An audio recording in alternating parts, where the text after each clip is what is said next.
Hey guys, welcome back and hope after watching the video of the hierarchy of the intelligence theories, now you have clear regarding the names, regarding the propounders, theorists of the intelligence. So, इसी series को continue करते हुए let's proceed towards our next theory that is known as group factor theory.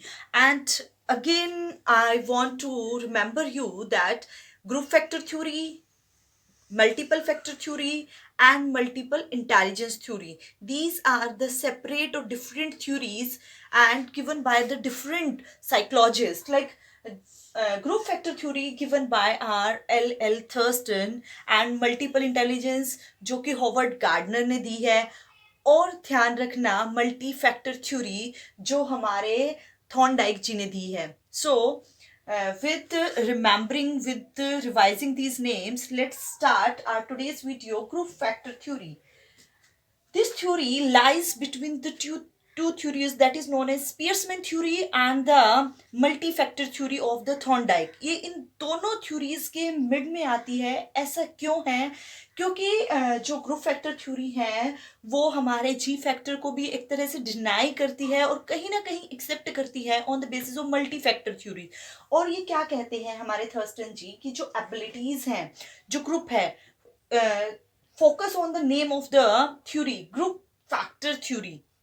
बहुत सारे groups हैं जो एक factors हैं, वो ग्रुप बनाकर क्या करते हैं, इंटेलिजेंस को शो करते हैं। यानी कि एक ही इंडिविजुअल के अंदर बहुत सारी डिफरेंट डिफरेंट एबिलिटीज होती हैं जिनके बेसिस पे we can measure the intelligence level of that particular individual. So Thurstone ji क्या कहते हैं, इनके अकॉर्डिंग जो एबिलिटीज हैं वो हमारी इंटेलिजेंस को शो करती हैं, जिसके थ्रू हम क्या भी कर सकते हैं, फैक्टर्स को एनालाइज भी करते हैं। That's why we called it factor analysis theory of intelligence also. और ये थ्योरी प्राइमरी एबिलिटीज को शो करती है कि हमारे अंदर, एक इंडिविजुअल के अंदर कौन कौन सी प्राइमरी एबिलिटीज होती हैं। So that's why it's also known as the theory of primary ability. And again I am reminding you कि आप ध्यान रखना, लाइक डायमेंशनल थ्योरी है जो, वो कौन सी है हमारी, जो मल्टीपल इंटेलिजेंस है। कौन सी थ्योरी को कौन सा नेम दिया गया है, एनार्किक थ्योरी किसे कहा गया है। तो please revise these names on the continuous basis, जिससे कि आपके लॉन्ग टर्म मेमोरी में ये स्टोर रहे। सो theory of primary abilities of intelligence and factor analysis theory is the another name of the group factor theory, and he gave the 7 factor। Starting में इन्होंने 7 factors दिए and now these factors are 9। इसमें 2 factors को add कर दिया गया और total 9 factors बना दिए गए। इनकी शॉर्ट में, इनको रिमेंबर रखने के लिए एक शॉर्ट ट्रिक बनाई है, NVSPMWIDP, और last these two ones are newly included in these abilities। ये क्या कहते हैं कि ये स्पीयर्समैन्स के और हमारी जो मल्टी फैक्टर थ्योरी है उसके बीच में आती है। वो कैसे आती है, क्योंकि ये कहते हैं कि बहुत सारी एबिलिटीज होती हैं जो मिलके ग्रुप बनाती है, और वो ग्रुप जो होता है उनके बेसिस पे जो पर्सन है वो अपनी इंटेलिजेंस को यूज करता है, या हम कहें कि हम किसी की इंटेलिजेंस को मेजर कर सकते हैं। तो ये एबिलिटीज उन्होंने कैसे बताई हैं, numerical ability, verbal ability. Numerical like बहुत फास्ट हो कोई कैलकुलेशन में, वर्बली जो वर्ड्स के साथ प्ले कर सकता हो, बहुत अच्छे से कम्युनिकेट कर सकता हो, वर्बली जो वर्ड्स हैं उनको अच्छे से यूज कर सकता हो। स्पेशल एबिलिटी, अब जो स्पेशल एबिलिटी होती है इसमें बहुत बार बच्चे कंफ्यूज होते हैं। देखिए एस स्पेशल, इसको रिलेट कीजिएगा आप स्पेस के साथ, एस फॉर स्पेस ऑल्सो। तो इसको रिमेंबर रखने के लिए मैं आपको एक एग्जांपल देखती हूँ, लाइक आर आर्किटेक्ट। सपोज कीजिए आप ये कहीं भी लाइक इस तरह से कोई आपके पास कोई प्लॉट है या कोई भी लैंड है, ठीक है, पीस ऑफ लैंड है, तो आप क्या करते हैं, आर्किटेक्ट से डिजाइन बनवाते हैं। आप यहाँ फैक्ट्री बनाना चाहते हैं, घर बनाना चाहते हैं, वट। तो आर्किटेक्ट क्या होता है, उसका माइंड इस लेवल का होता है, उसकी इंटेलिजेंस जो है, स्पेशल इंटेलिजेंस, उसमें उसका लेवल हाई होता है, जिसके थ्रू वो क्या कर पाता है, इमेजिन कर पाता है कि यहाँ पर क्या बनेगा, किस तरह से we can utilise that particular space in a beautiful way, कि वो सुंदर भी लगे और उसको यूटिलाइज भी किया जा सके, किस तरह से हम उसको यूज करें। या फिर हम कह सकते हैं कि बहुत सारे लोग ऐसे होते हैं कि उनको ट्रैफिक का एग्जांपल ले सकते हैं। वो ट्रैफिक में ना बहुत इजीली इमेजिन कर सकते हैं कि हमारी गाड़ी, scooties, bike, what ever easily यहाँ से निकल सकती है, या हम यहाँ से निकले तो यहाँ से ईजिली जा सकती है। बहुत बार हम इमेजिन नहीं कर पाते हैं कि स्ट्रीट को देखकर कि क्या इस स्ट्रीट के थ्रू हमारी जो कार है वो इसमें इजीली एंटर कर सकती है। तो ये एक क्या होता है, ऐसा इमेजिनेशन होता है जो लोगों को क्या है, एक स्पेस की नॉलेज देता है प्रॉपरली। वो अच्छे से इमेजिन कर पाते हैं इन चीज़ों को। तो स्पेशल एबिलिटी जो है वो इससे रिलेटेड होती है हमारी।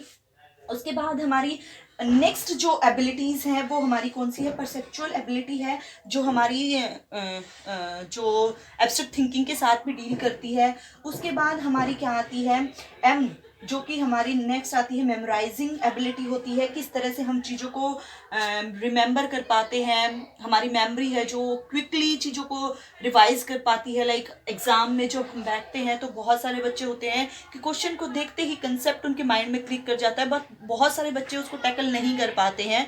तो ये क्या होती है, हमारी मेमोरी होती है कि वो क्विक मेमोरी है, ये डीले मेमोरी है। उसके बाद हमारी आती है नेक्स्ट वन इज, जो कि देखा जाए वर्ल्ड फ्लुएंसी से रिलेटेड होती है हमारी। नेक्स्ट हमारी है आई, डी और पी। डी और पी जो डिडक्टिव है और जो प्रॉब्लम सॉल्विंग है, इंडक्टिव, ये these two are related to our reasoning. ये हमारी किससे रिलेटेड है, रीजनिंग से रिलेटेड है। आई कौन सी रीजनिंग है, इंडक्टिव रीजनिंग। उसके बाद एंड में जो न्यूली अभी ऐड हुई है हमारी डिडक्टिव रीजनिंग, लाइक हम एक थ्योरी से एक कंक्लूजन पर एग्जाम्पल तक कैसे जाते हैं। जब हम when we are going to example to theory, that is known as our inductive. और जब हम जाते हैं डिडक्टिव तो हम क्या करते हैं, theory to example we will proceed. आप लोग इस ऐसे भी ध्यान रख सकते हैं, इंडक्टिव आई मतलब कि इंक्रीज होना, हम ऊपर की तरफ जाते हैं थ्योरी की तरफ, और डिडक्टिव डिक्रीज होना, तो यानी कि हम एग्जाम्पल से थ्योरी की तरफ आते हैं, यहाँ थ्योरी से एग्जाम्पल की तरफ आते हैं, सॉरी। और last one is problem solving, जिसपे हम क्या होता है, जो प्रॉब्लम सॉल्विंग जो एबिलिटी होती है बहुत ही इंपॉर्टेंट होती है, जो कि एक सिचुएशनल अगर देखा जाए वो एबिलिटी होती है जो कि पर्सन को एडजस्ट करने में, पर्सन को एक बहुत अच्छी लाइफ सर्वाइव करने में उसको हेल्पफुल होती है। लाइक वो अपनी लाइफ की जो प्रॉब्लम्स हैं उनको बहुत अच्छे से टैकल कर पाते हैं।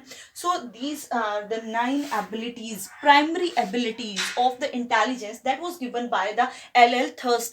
तो L.L. Thurston ने ये 9 abilities बताई हैं हमारी, कि जो ग्रुप होता है, जो फैक्टर्स होते हैं वो क्या करते हैं, ग्रुप बनाते हैं प्राइमरी एबिलिटीज का, जिससे कि हम किसी भी इंटेलिजेंस के किसी भी इंडिविजुअल की इंटेलिजेंस के फैक्टर्स को एनालाइज कर सकते हैं इजीली, कि उसमें कौन सी एबिलिटी जो है वो हाई लेवल की है, कौन सी लो लेवल की है। और ये क्या होता है, डिफरेंट लाइक किसी टेस्ट में क्या होता है, सपोज कीजिए ए टेस्ट है, इसमें बच्चे की वर्बल चेक की गई है। उसके बाद अगर हम देखें स्पेशल एबिलिटी उसकी चेक की जा रही है, ठीक है, उसके लिए 4 टेस्ट रखे गए हैं। तो ये क्या कहते हैं थर्स्टन जी, कि ये दोनों ही क्या होंगी, इंडिपेंडेंट होंगी अपने आप में। मे बी वो बच्चा जो है वो वर्बल जो इंटेलिजेंस के लिए टेस्ट लिया गया है उसमें भी हाई स्कोर करे, और may be it may be possible कि वो इस टेस्ट में भी जो स्पेशल एबिलिटी को चेक करने के लिए दिया गया है उसमें भी हाई स्कोर कर सकता है। So it was all about the group factor theory that was given by the L.L. Thurston।